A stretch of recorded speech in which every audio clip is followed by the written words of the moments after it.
तिकडे पूजा खेडकरच्या घरावर लावलेली नोटीस फाडण्यात आलेली आहे। आई वडिलांचा पोलिसांकडून शोध सुरू आहे। वादग्रस्त आयएएस अधिकारी पूजा खेडकरच्या नवी मुंबई पोलिसांनी घरावर लावलेली नोटीस आता फाडण्यात आलेली आहे। नवी मुंबईतून पूजाचे वडील दिलीप खेडकरांनी ट्रकच्या हेल्परचं अपहरण केल्याचं पोलीस तपासामध्ये समोर आलंय।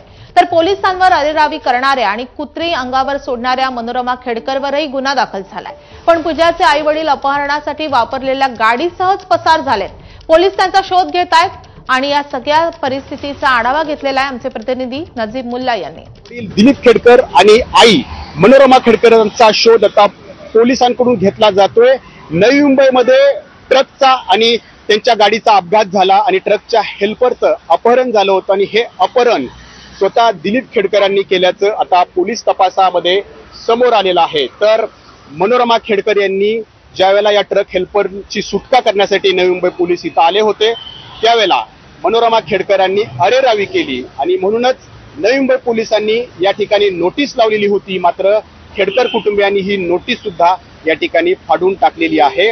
शनिवारी नवी मुंबईमध्ये सिमेंट मिक्सर ट्रक आणि दिलीप खेडकरांच्या लँड क्रुझर गाडीचा अपघात झाला। त्या अपघातानंतर दिलीप खेडकरांनी ट्रकच्या हेल्परचं अपहरण केलं आणि त्याला पुण्यातल्या बानेरमधील या घरामध्ये आणून ठेवलेलं होतं।